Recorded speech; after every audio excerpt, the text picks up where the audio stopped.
Good morning dear students, welcome back. ನಾನು ನಿಮ್ಮ physics professor doctor Nagaraj ಅಂತ ಸೆಕೆಂಡ್ PUC ಫಿಸಿಕ್ಸನ್ನು ಕನ್ನಡದಲ್ಲಿ ಎಕ್ಸ್ಪ್ಲೈನ್ ಮಾಡ್ತಾ ಇದ್ದೀನಿ. ನಾನು ಆಗಲೇ ಪ್ರೀವಿಯಸ್ ವಿಡಿಯೋದಲ್ಲಿ ಹೇಳಿದಂತೆ ಕಿರ್ಚಾಫ್ ಲಾಸನ್ನು ಎಕ್ಸ್ಪ್ಲೈನ್ ಮಾಡ್ತಾ ಇದ್ದೀನಿ. ಕಿರ್ಚಾಫ್ ಲಾ ಮೇಲೆ ನ್ಯೂಮರಿಕಲ್ ಪ್ರಾಬ್ಲಮ್ಸನ್ನು ಮಾಡಿ ಅಪ್ಲೋಡ್ ಮಾಡಿದ್ದೀನಿ. ಬನ್ನಿ ಮುಂದಕ್ಕೆ ಹೋಗೋಣ. ಕಿರ್ಚಾಫ್ ಲಾನ ನೆಕ್ಸ್ಟ್ ಪಾರ್ಟ್ ಏನಪ್ಪ ಅದು? ವೀಟ್ಸ್ಟೋನ್ಸ್ ನೆಟ್ವರ್ಕ್. ಇದು ತುಂಬ ಮುಖ್ಯವಾದಂಥ ಒಂದು ಡಿರೈವೇಷನ್, 5 ಮಾರ್ಕ್ಸಿಗೆ ಬರೋ ಚಾನ್ಸ್ ಇದೆ. What is Wheatstone's network? Derive the expression for balancing condition of Wheatstone's network ಅಂತ ಕ್ವಶನ್ ಕೇಳ್ತಾರೆ. ಆಮೇಲೆ ಇದ್ರ ಮೇಲೆ ಮೇಯ್ನ್ ಎಕ್ಸಾಮಲ್ಲೂ ಕ್ವಶನ್ಸ್ ಇರುತ್ತೆ, ನ್ಯೂಮರಿಕಲ್ ಪ್ರಾಬ್ಲಮ್ಸು, ಮತ್ತು ಎಂಟ್ರೆನ್ಸ್ ಎಕ್ಸಾಮ್ಗಳಲ್ಲೂ ನ್ಯೂಮರಿಕಲ್ ಪ್ರಾಬ್ಲಮ್ಸ್ ಇರುತ್ತೆ. ಬನ್ನಿ ನೋಡೋಣ ಏನು ವೀಟ್ಸ್ಟೋನ್ಸ್ ನೆಟ್ವರ್ಕ್ ಅಂದರೆ. ಯಾವಾಗ ನಾವು ಒಂದು ನೆಟ್ವರ್ಕನ್ನು, ಒಂದು ಸರ್ಕ್ಯೂಟನ್ನು ವೀಟ್ಸ್ಟೋನ್ಸ್ ನೆಟ್ವರ್ಕ್ ಅಂತ ಕರಿತೀವಿ, ಎಕ್ಸ್ಪ್ಲೈನ್ ಮಾಡ್ತಾ ಹೋಗ್ತೀನಿ. ಇಲ್ಲಿ ಮೊದಲನೇದಾಗಿ 4 ರೆಸಿಸ್ಟರ್ಗಳನ್ನು ತಗೋಬೇಕು. ಸೊ ಆ 4 ರೆಸಿಸ್ಟರ್ನ ಒಂದು ರೆಕ್ಟ್ಯಾಂಗ್ಯುಲರ್ ಫಾರಮಲ್ಲಿ ಅಥವಾ ಕ್ವಾಡ್ರ್ಯಾಂಗ್ಯುಲರ್ ಫಾರಮಲ್ಲಿ ಕನೆಕ್ಟ್ ಮಾಡಬೇಕು. ನೋಡಿ, ಒಂದು ರೆಸಿಸ್ಟರು, ಇಲ್ಲಿ ಇನ್ನೊಂದು ರೆಸಿಸ್ಟರು, ಆಯಿತಾ, 2 ಆಯಿತು. ಆಮೇಲೆ ಈ ಕಡೆಗೊಂದು 3, ಈ ಕಡೆಗೊಂದು 4. ಸೊ ಈ ಥರ 4 ರೆಸಿಸ್ಟರ್ಗಳನ್ನು ಕ್ವಾಡ್ರ್ಯಾಂಗಲ್ ಫಾರಮಲ್ಲಿ ಅಂದರೆ ಚೌಕಾಕಾರವಾಗಿ ಕನೆಕ್ಟ್ ಮಾಡಬೇಕು. ಇವನ್ನ ನಾನು P, Q, R, S ಅಂತ ಕರಿತೀನಿ.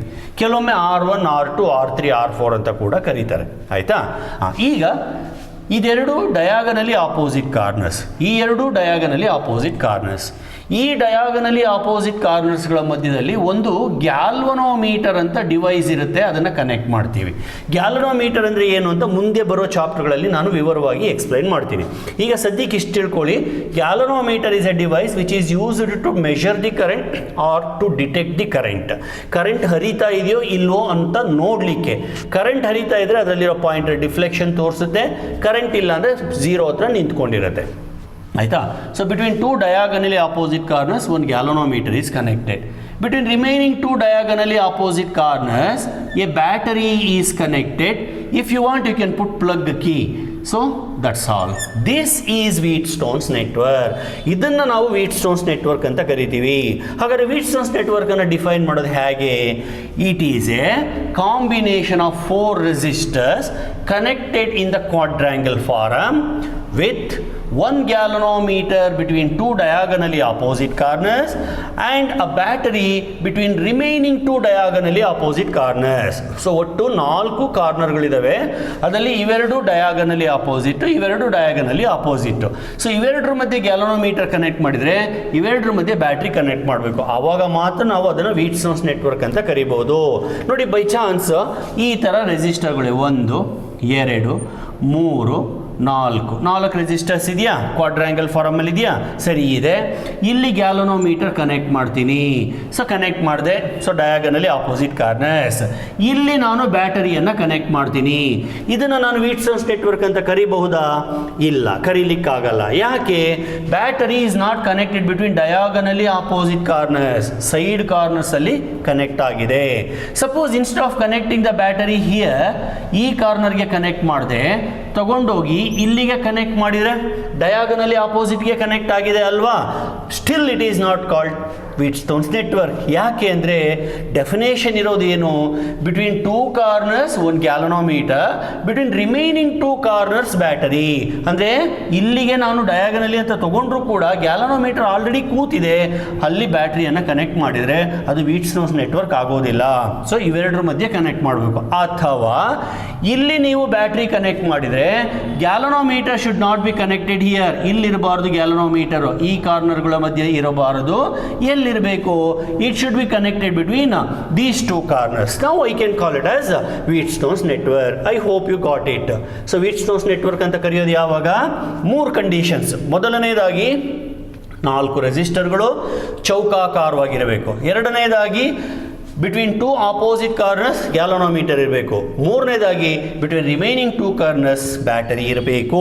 ಆಯ್ತಲ್ವಾ? ಬನ್ನಿ ಈಗ ಮುಂದೆ ಹೋಗೋಣ. ಬ್ಯಾಟ್ರಿಯಿಂದ ಫಸ್ಟ್ ಇದನ್ನು ನೇಮ್ ಮಾಡಬೇಡ. ಯಾವುದೇ ಒಂದು ಸರ್ಕ್ಯೂಟ್ ಬರೀರಿ, ಅದಕ್ಕೊಂದು ಹೆಸರು ಇಟ್ಬಿಡಿ. A, B, C, D. ಆಯಿತಾ? ಇದು EMF. E is the EMF. Okay dear students, now listen. From the battery current comes. ಹೀಗೆ ಬರುತ್ತೆ, ಹೀಗೆ ಹೋಗುತ್ತೆ. ಹಾಗೆ ಬಂದಂಥ ಕರೆಂಟನ್ನು ನಾನು I ಅಂತ ಕರಿತೀನಿ. That current will divide here. ಇಲ್ಲಿ ಡಿವೈಡ್ ಆಗುತ್ತೆ. ಎಷ್ಟು ಭಾಗವಾಗುತ್ತೆ? ಈ ಕಡೆಗೊಂದು, ಈ ಕಡೆಗೊಂದು, ಅಂದರೆ 2 ಭಾಗ ಆಗುತ್ತೆ. So it divides into 2 branches. Current going in this direction I call as I1 Okay, current going in this direction I call as I2. Follow dear students carefully. So main current I is now divided into I1 and I2. Following no? Ega. This current or current in any of the branches depends upon P, Q or S value.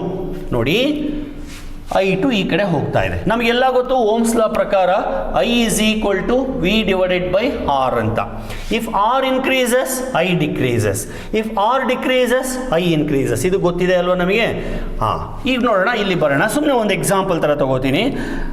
10 ampere current ಬರ್ತಾ ಇದೆ ಅಂತ ಇಟ್ಕೊಳ್ಳಿ. 10 ampere ಈ ಕಡೆಗೆ 5, ಈ ಕಡೆ 5 divide ಆಗಿದೆ ಅಂತ ಇಟ್ಕೊಳ್ಳೋಣ. ಆ ಕಡೆ 5 ಆಂಪೇರ್ ಹೋಗ್ತಾ ಇದೆ, ಈ ಕಡೆ 5 ಆಂಪೇರ್ ಹೋಗ್ತಾ ಇದೆ. ಸಪೋಸ್ ನಾನು ಈ ರೆಸಿಸ್ಟೆನ್ಸನ್ನು ಜಾಸ್ತಿ ಮಾಡ್ತೀನಿ, ಅವಾಗ ಇದು 5 ಇಲ್ಲ 3 ಆಗುತ್ತೆ, ಅಂದರೆ ಕರೆಂಟ್ ಕಡಿಮೆ ಆಯಿತು. But total current should be same ಅಲ್ವಾ? ಈ ಕಡೆ 5 ಹೋಗ್ತಾ ಇತ್ತು, ಈ ಕಡೆ 5 ಹೋಗ್ತಾ ಇತ್ತು. ಆ 5ಅಲ್ಲಿ ನಾನು 3ಗೆ ರಿಡ್ಯೂಸ್ ಮಾಡಿದೆ by increasing the resistance value, ಅಂದರೆ 2 ಮೈನಸ್ ಆಯ್ತಲ್ವಾ? ಆ 2 ಯಾವ ಕಡೆ ಹೋಗಬೇಕು? ಈ ಕಡೆನೇ ಹೋಗಬೇಕು. ಅಂದರೆ ಇವಾಗ ನೋಡಪ್ಪ, ನೀನು ವೆಹಿಕಲ್ಸ್ ಹೋಗ್ತಾ ಇತ್ತು ರೋಡಲ್ಲಿ, ಅಲ್ಲಿ ಡೈವರ್ಷನ್ ಇತ್ತು, ಈ ಕಡೆಗೆ ಒಂದಷ್ಟು ವೆಹಿಕಲ್ಸ್, ಆ ಕಡೆಗೆ ಒಂದಷ್ಟು ವೆಹಿಕಲ್ಸ್ ಹೋಗ್ತಾ ಇತ್ತು. ಫಾರ್ ಸಮ್ ರೀಸನ್ ಈ ರೋಡ್ ಕಂಜೆಸ್ಟ್ ಆಗ್ತಾ ಇದೆ, ಒಂದಷ್ಟು ವೆಹಿಕಲ್ಸ್ ಮತ್ತೆ ಈ ಕಡೆ ಡೈವರ್ಟ್ ಆಗ್ತವೆ. ಅದೇ ಥರ ಈ ರೋಡ್ ಕಂಜೆಸ್ಟ್ ಆಗ್ತಾ ಇದೆ, ಅಂದರೆ ರೆಸಿಸ್ಟೆನ್ಸ್ ಜಾಸ್ತಿ ಆಗ್ತಾ ಇದೆ, ಹಾಗಾಗಿ ಹೆಚ್ಚಿನ ಕರೆಂಟ್ ಇಲ್ಲಿ ಹರಿಯೋದಿಲ್ಲ, ಸ್ವಲ್ಪ ಆ ಕಡೆಗೆ ಡೈವರ್ಟ್ ಆಗುತ್ತೆ. ಅಲ್ಲಿಗೆ ಇದು 7 ಆಂಪೇರ್ ಆಯಿತು, ಇದು 3 ಆಂಪೇರ್ ಆಯಿತು. ಅಂದರೆ by changing this resistance I can vary this current.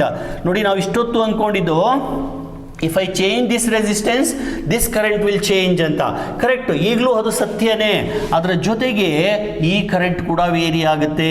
ಅಂದರೆ ಇಲ್ಲಿ ರೆಸಿಸ್ಟೆನ್ಸನ್ನು ಬದಲಿ ಮಾಡಿದರೆ ಇಲ್ಲಿಯ ಕರೆಂಟ್ ಬದಲಾಗುತ್ತೆ.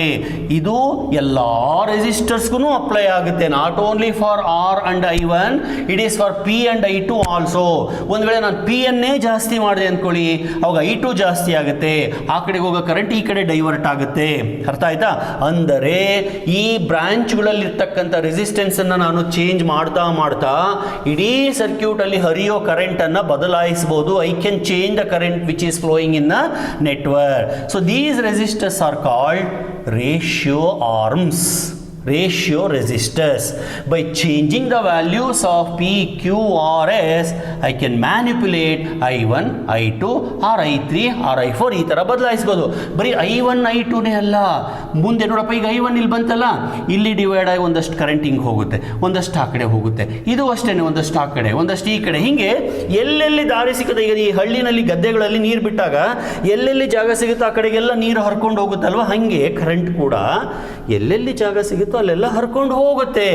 ಎಲ್ಲೆಲ್ಲಿ ಜಾಗ ಸಿಗುತ್ತೋ ಅಲ್ಲೆಲ್ಲ ನೀರು ಹೆಂಗೆ ಹರ್ಕೊಂಡು ಹೋಗುತ್ತೋ ಹಾಗೆ ಎಲ್ಲೆಲ್ಲಿ ಬ್ರಾಂಚಸ್ ಇದೆಯೋ ಅಲ್ಲೆಲ್ಲ ಕರೆಂಟ್ ಹರ್ಕೊಂಡು ಹೋಗ್ಲಿಕ್ಕೆ ಪ್ರಯತ್ನ ಪಡುತ್ತೆ. ಹಾಗೆ ಹರಿತಕ್ಕಂಥ ಕರೆಂಟನ್ನು ನಾವು ಕಂಟ್ರೋಲ್ ಮಾಡ್ಬೋದು by changing the resistance values. Are you following? Yes, I hope you are following. So by changing the values of P, Q, R and S, I can change the values of I1, I2, I3, I4. I3, I4 ಬರ್ದಿಲ್ಲ, ಆಮೇಲೆ ಬರಿತೀನಿ ಬೇಕು ಅಂದರೆ. ನೋಡಿ, ಹೀಗೆ ಬದಲಾಯಿಸ್ತಾ ಒಂದು ಹಂತದಲ್ಲಿ ನಾವು ಈ ಕರೆಂಟನ್ನು ಡೈರೆಕ್ಟಾಗಿ ಈ ಕಡೆ ಹೋಗಂಗೆ ಮಾಡ್ಬೋದು. We can avoid current flowing through the galvanometer. ಅಂದರೆ ಕರೆಂಟನ್ನು ನಾವು ಗ್ಯಾಲನೋಮೀಟರ್ ಮೂಲಕ ಹೋಗದೇ ಇರೋ ಥರನೂ ಮಾಡ್ಬೋದಂತೆ. So by just adjusting the values of R, S, P and Q, we can make the current flowing through the galvanometer as 0. ಈಗ ಸದ್ಯಕ್ಕೆ ನಾನು I1 ಅನ್ನು ಇಲ್ಲಿ ಡಿವೈಡ್ ಮಾಡ್ತೀನಿ, ಅದರಲ್ಲಿ ಈ ಕಡೆಗೆ IG ಅನ್ನೋ ಕರೆಂಟ್ ಹೋಗುತ್ತೆ, ಈ ಕಡೆಗೆ I3 ಅನ್ನೋ ಕರೆಂಟ್ ಹೋಗುತ್ತೆ. ಈ I2ನ ಇಲ್ಲಿ ಬರ್ತೀನಿ, ಈ IG ಬಂದು I2 ಜೊತೆ ಸೇರಿಕೊಂಡು ಈ ಕಡೆ ಹೋಗುತ್ತೆ, I2 ಮತ್ತು IG ಸೇರಿಕೊಂಡು it is becomes I2 plus IG. ಈ ಥರ ಆಯಿತು ಕರೆಂಟ್ಸ್. ಸೊ ಈಗ ಎಲ್ಲ ಬ್ರಾಂಚಲ್ಲೂ ಕರೆಂಟ್ ಇದೆ. ಬಟ್ ನಾವು by changing the values of the ratio arms I can make IG 0. If IG becomes 0, then the whole network is said to be balanced. So ಒಂದು ಮಾರ್ಕಿಗೆ ಕೇಳ್ತಾರೆ, when the Wheatstone's network is balanced, when galvanometer current becomes 0. ಈಗ ಪ್ರಶ್ನೆ, ನಮ್ಮ ಮುಂದಿರೋ ಪ್ರಶ್ನೆ, when it becomes zero. ಆಮೇಲೆ ಇನ್ನೊಂದು ಪ್ರಶ್ನೆ ಕೇಳೋಣ, ಏನಂತ, ಇದರ ಉಪಯೋಗ ಏನು ಅಂತ, ಅಪ್ಲಿಕೇಶನ್ಸ್ ಏನು ಅಂತ. ನೋಡಿ ವಿದ್ಯಾರ್ಥಿಗಳೇ, ನಾವು ಯಾವುದೇ ಒಂದು ಕಾನ್ಸೆಪ್ಟನ್ನು ಕಲಿತ್ರೆ ಫೈನಲ್ ಆಗಿ ಇದು ಉಪಯೋಗ ಏನು, ಎಲ್ಲಿ ಇದನ್ನು ಬಳಸ್ತಾರೆ, ಇದರಿಂದ ನಮಗೇನು ಅಡ್ವಾಂಟೇಜಸ್ ಇದೆ, ಇದಲ್ವಾ ನಮಗೆ ಮುಖ್ಯವಾಗಿ ಬೇಕಾಗೋದು. Yes, there are many applications that I will discuss later on. ಈಗ ವಾಪಸ್ ಬರೋಣ. When the circuit is set to be balanced when current through the galvanometer is zero, when IG equal to zero. ಸರಿನಾ? ಹೀಗೆ ಮುಂದೆ ಹೋಗೋಣ. Now comes very important derivation. Obtain the expression for balancing condition. Follow carefully ವಿದ್ಯಾರ್ಥಿಗಳೇ. ಈಗ ನಾನು ಹೇಳ್ತಾ ಹೋಗ್ತೀನಿ, ಒಂದೊಂದೇ ಸ್ಟೆಪ್ಪನ್ನು ಬರ್ಕೊಂಡು ಹೋಗ್ತೀನಿ, ನೀವು ಗಮನಿಸ್ತಾ ಹೋಗಬೇಕು. ಮೊದಲನೇ ಸ್ಟೆಪ್ ಅಪ್ಲೈ, 4 ಸ್ಟೆಪ್ಸ್ ಇರೋದು ಇಲ್ಲಿ. Apply KCL at B is a junction. B ಹತ್ರ KCL ಅನ್ನು ಅಪ್ಲೈ ಮಾಡೋಣ. KCL ಏನು ಹೇಳುತ್ತೆ? Incoming is equal to sum of the outgoing, that is I1 is equal to IG plus I3. ಗೊತ್ತಾಯ್ತಲ್ವಾ? Already I assume that the circuit is balanced. If the circuit is balanced, IG becomes 0. Therefore, I1 is equal to I3. Let me call this as equation 1. ಗೊತ್ತಾಯ್ತಾ? So very simple. ಇಲ್ಲಿ ನಾನು KCL ಅನ್ನು apply ಮಾಡಿದೆ. ಏನು ಹೇಳುತ್ತೆ KCL? Incoming current is equal to sum of the outgoing currents. ಕರೆಕ್ಟಾ? So ಅದೇ ಥರ ಇಲ್ಲಿ ಬರೋಣ. ಓಕೆ, I3 ಇದನ್ನು I2 ಪ್ಲಸ್ IG ಅಂತ ಬರೆಯೋದೇನು ಬೇಡ. ಇದನ್ನು ಸದ್ಯಕ್ಕೆ I4 ಅಂತಂದೇ ಬರ್ದಿರೋಣ. Let me call this as I4 only instead of calling it as I3 IG plus I2 ಇರಲಿ.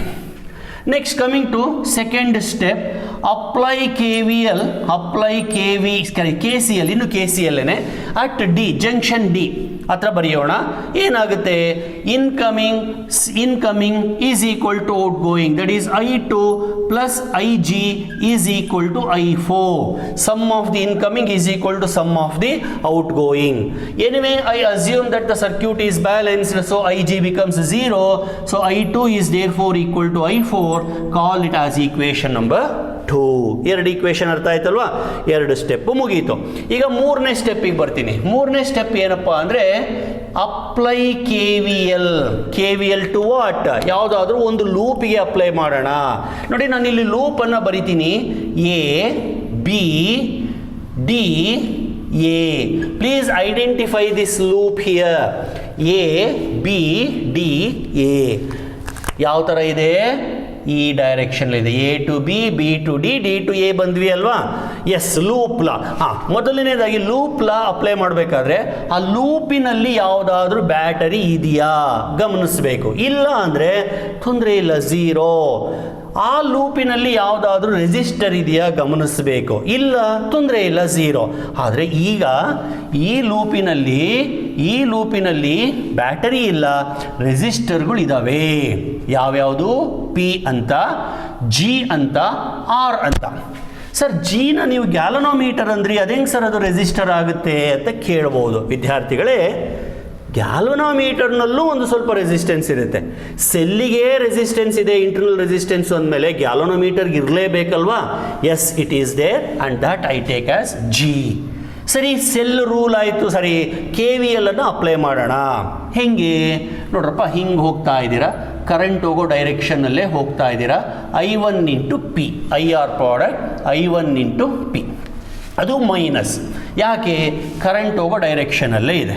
ನೆಕ್ಸ್ಟ್ ಹೀಗೆ ಹೋದರೆ ಹಿಂಗೆ ತಿರುಗ್ಕೊಂಡ್ರಿ, ಹಿಂಗೆ ತಾನೇ. ಸೊ ಹಿಂಗೆ ಬರ್ತಾ ಇದ್ದೀರಾ, IG into G minus IG into G. ಆಯಿತಾ? ಹೀಗೆ ಬಂದ್ರಿ, ಈ ಥರ ಹೋಗ್ತಾ ಇದ್ದೀರಾ. ಈಗ ಇದಕ್ಕೆ ಆಪೋಸಿಟ್ಟಾಗಿ ಹೋಗ್ತಾ ಇದ್ದೀರಾ. ಆಪೋಸಿಟ್ಟಾಗಿ ಹೋದಾಗ ಪ್ಲಸ್ ಬರಬೇಕು. I2 ಇಂಟು R,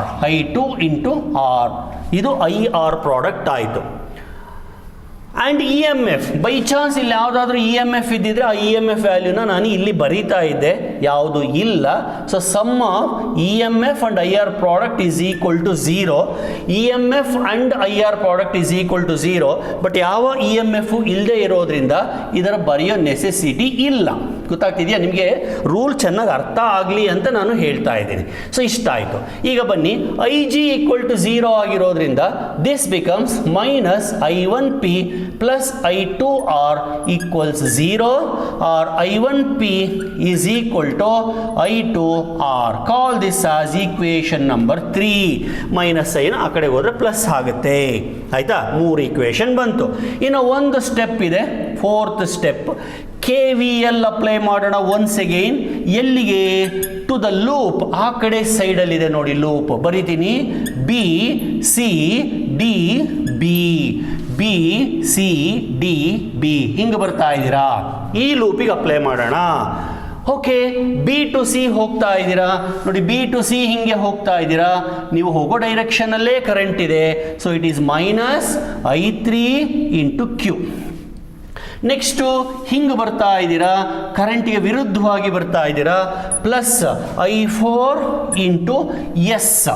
ಓಕೆ, ಮುಂದಕ್ಕೆ ಹಿಂಗೆ ಬಂದ್ರಿ, ಹಿಂಗೆ ಬಂದ್ರಿ, ಹಿಂಗೆ ಹೋಗ್ತಾ ಇದ್ದೀರಾ.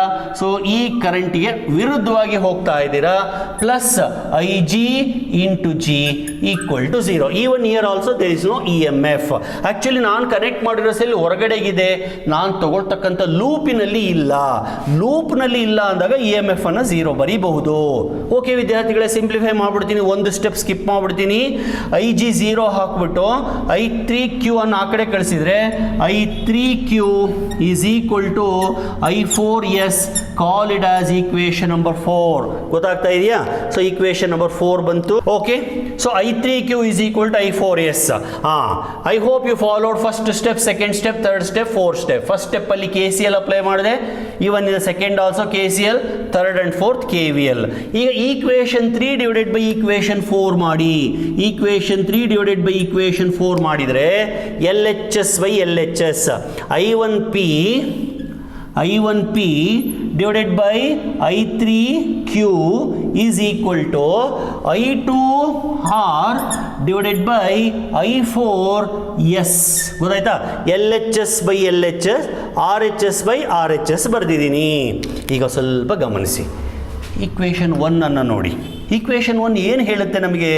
ಸರ್ I1 ಈಕ್ವಲ್ಸ್ I3 ಅಂತ ಹೇಳುತ್ತೆ. ಹಾಗಾದರೆ I1 I3 ಕ್ಯಾನ್ಸಲ್ ಮಾಡ್ಬೋದಾ? ಎಸ್ ಸರ್ ಮಾಡ್ಬೋದು. ಆಮೇಲೆ I2 ಈಕ್ವಲ್ಸ್ I4 ಕ್ಯಾನ್ಸಲ್ ಮಾಡ್ಬೋದಾ? ಎಸ್ ಮಾಡ್ಬೋದು. ಉಳಿದಿದ್ದೇನು? P by Q is equal to R by S. This is the final equation for balancing condition. So question ಏನು? What is Wheatstone's network? Derive the expression for balancing condition. Or when the network is said to be balanced, derive the condition for balanced network. So what is the condition? P by Q shall be equal to R by S. ಮೊದಲನೇದಾಗಿ ನಾನು ಹೇಳಿದ್ದೆ, ಈ P, Q, R, Sಗಳು resistors ಅಂತ. ಆಮೇಲೆ ಅದಕ್ಕೊಂದು ಹೆಸರಿಟ್ಟಿದ್ದೆ, ಏನಂತ? ರೇಷಿಯೋ ಆರ್ಮ್ಸ್ ಅಂತ, ರೇಷಿಯೋ ರೆಸಿಸ್ಟರ್ಸ್ ಅಂತ. ಗೊತ್ತಾಯ್ತಾ? So P by Q ratio shall be equal to R by S. ಇಲ್ಲಿ P, Q, R, S same ಇರಲೇಬೇಕು ಅಂತ ಏನಿಲ್ಲ. ಇದ್ರೂ ನಡೆಯುತ್ತೆ, ಇಲ್ದಿದ್ರೂ ನಡೆಯುತ್ತೆ. ಆದರೆ ಅವುಗಳ ರೇಷಿಯೋ ಸೇಮ್ ಇದ್ದರೆ ನೆಟ್ವರ್ಕ್ ಬ್ಯಾಲೆನ್ಸ್ ಆಗುತ್ತೆ. ಈಗ ನೋಡಪ್ಪ, for example P is equal to 10, Q is equal to 5, R is equal to 4, S is equal to 2. ಎಲ್ಲ ಸೇಮ್ ಇದಾವ? ಇಲ್ಲ. 10, 5, 4, 2 ಬೇರೆ ಬೇರೆ ಇದೆ. ಈಗ ರೇಷಿಯೋ ತಗೊಳ್ಳಿ, P by Q ತಗೊಳ್ಳಿ, 10 by 5 that is equal to 2. R by S ತಗೊಳ್ಳಿ, that is 4 by 2 ತಗೊಳ್ಳಿ, that is also equal to 2. That means P by Q is equal to R by S. That means for this combination the network is balanced. If P by Q is equal to R by S, network is balanced. ಗೊತ್ತಾಯ್ತಲ್ವಾ? So P is not equal to Q, Q is not equal to R, R is not equal to S, but P by Q ratio is equal. Now look at this combination. P is equal to 2, Q is equal to 2, R is equal to 1, S is equal to 1. Whether it is balanced condition? Yes sir, because P by Q is equal to 2 by 2, R by S is also 1 by 1, that is equal to 1, this is equal to 1, so P by Q is equal to R by S. ಅರ್ಥ ಆಗ್ತಿದೆಯಲ್ವಾ ವಿದ್ಯಾರ್ಥಿಗಳೇ? ಹಾಗೆ ಇನ್ನೊಂದು combination ತಗೋತೀನಿ, ಇಲ್ಲಿ ಬರೀತೀನಿ. P is equal to 2, Q is equal to 1, R is equal to 2, S is equal to 2. ನೋಡಿ check ಮಾಡಿ. P by Q is equal to 2 by 1, R by S is 1 by 1, so P by Q is not equal to R by S, therefore this combination is not a balanced combination. So P, Q, R, S ಏನು ಬೇಕಾದರೂ ಇರ್ಬೋದು, ಆದರೆ ಅವುಗಳ ratio same ಇದ್ದರೆ ಮಾತ್ರ network balance ಆಗಿರುತ್ತೆ. ಗೊತ್ತಾಯ್ತಲ್ವ ವಿದ್ಯಾರ್ಥಿಗಳೇ? ಈಗ ಫೈನಲ್ ಆಗಿ P is equal to 2, R is equal to 2, Q is equal to 2, S is equal to 2. ಎಲ್ಲನೂ ಸೇಮ್ ಇದ್ದಾವೆ. Tell me whether it is balanced or not. Sir 100% balanced. ಯಾಕೆ? P by Q 2 by 2, R by S 2 by 2, therefore it is 100% balanced. ಅಷ್ಟೇ ಅಲ್ಲ, if P is equal to R, R is equal to Q, Q is equal to S, ನೆನಪಿಟ್ಕೊಳ್ಳಿ, ಇದು entrance exam point ಇದು. If all the resistors are equal, then the network is said to be very sensitive. ತುಂಬ sensitive ಇರುತ್ತೆ. ಕೇಳ್ಬೋದು, when the Wheatstone's network is balanced, when P by Q equal to R by S. When the Wheatstone's network is sensitive, when P is equal to R is equal to Q or is equal to S. ಎಲ್ಲನೂ same ಇದ್ದಾಗ. ಗೊತ್ತಾಯ್ತಲ್ವ? ಈ ಥರದ points ಸಾಕಷ್ಟಿದ್ದಾವೆ ನಾನು ಹೇಳುವಂಥದ್ದು. CET discussion ಬಂದಾಗ ನಾನು ಹೇಳ್ತೀನಿ, ಆದರೆ ನೀವು ನನ್ನ ಜೊತೆ ಇರಬೇಕು. CET ಡಿಸ್ಕಷನ್ ಅನ್ನೋದು ಸುಮ್ಮನೆ ಕ್ವಶನ್ ಅನ್ನು ತಗೊಳ್ಳೋದು, ಆನ್ಸರ್ ಅನ್ನು ಮಾಡೋದಲ್ಲ. ಅದ್ರ ಮಧ್ಯದಲ್ಲಿ ಬರ್ತಕ್ಕಂಥ ಸಣ್ಣ ಪಾಯಿಂಟ್ಸ್ ಅನ್ನು ಹೇಳ್ತಾ ಹೋಗೋದು. ಆ ಕ್ಷಣಕ್ಕೆ ಅದು ಸಣ್ಣದಾಗಿರುತ್ತೆ, ಬಟ್ ಲಾಂಗರ್ ರನ್ನಲ್ಲಿ ಅದು ತುಂಬ ಇಂಪಾರ್ಟೆಂಟ್ ಆಗಿರುತ್ತೆ. ವಿದ್ಯಾರ್ಥಿಗಳೇ, ನೀವು ನನ್ನ ವೀಡಿಯೋಸನ್ನು ಲೈಕ್ ಮಾಡ್ತಾ ಇಲ್ಲ, ದಯವಿಟ್ಟು ಲೈಕ್ ಮಾಡಿ, ಬೇರೆಯವ್ರಿಗೆ ಶೇರ್ ಮಾಡಿ, ನಿಮಗೆ ತುಂಬ ಹೆಲ್ಪ್ ಆಗುತ್ತೆ. ಆಮೇಲೆ ಈ ಡಿಸ್ಕ್ರಿಪ್ಷನ್ ಬಾಕ್ಸಲ್ಲಿ ಈ ಪರ್ಟಿಕ್ಯುಲರ್ ಚಾಪ್ಟರ್ನ ಕ್ವಶನ್ಸ್ ಆ್ಯಂಡ್ ಆನ್ಸರ್ಸನ್ನು ಹಾಕಿದ್ದೀನಿ. ಅಲ್ಲಿ ಕ್ವಶನ್ಸ್ ಮತ್ತು ಆನ್ಸರ್ಸನ್ನು ಡೌನ್ಲೋಡ್ ಮಾಡ್ಕೊಳ್ಳಿ, ಪ್ರಾಕ್ಟೀಸ್ ಮಾಡ್ಕೊಳ್ಳಿ. ಆಯಿತಾ? ಸೊ ಈ ವಿಡಿಯೋನ ಇಲ್ಲಿಗೆ ನಿಲ್ಲಿಸ್ತಾ ಇದ್ದೀನಿ. ನೆಕ್ಸ್ಟ್ ವಿಡಿಯೋದಲ್ಲಿ ಇದರ ಅಪ್ಲಿಕೇಶನ್ಸು, ಆಮೇಲೆ Wheatstone's ನೆಟ್ವರ್ಕ್ ಮೇಲೆ 1-2-3 ಪ್ರಾಬ್ಲಮ್ಸನ್ನು ಮಾಡ್ತೀನಿ. Till then thank you very much. ದಯವಿಟ್ಟು ನನ್ನ ವೀಡಿಯೋಸನ್ನು ಲೈಕ್ ಮಾಡಿ, ಶೇರ್ ಮಾಡಿ. Okay, thank you.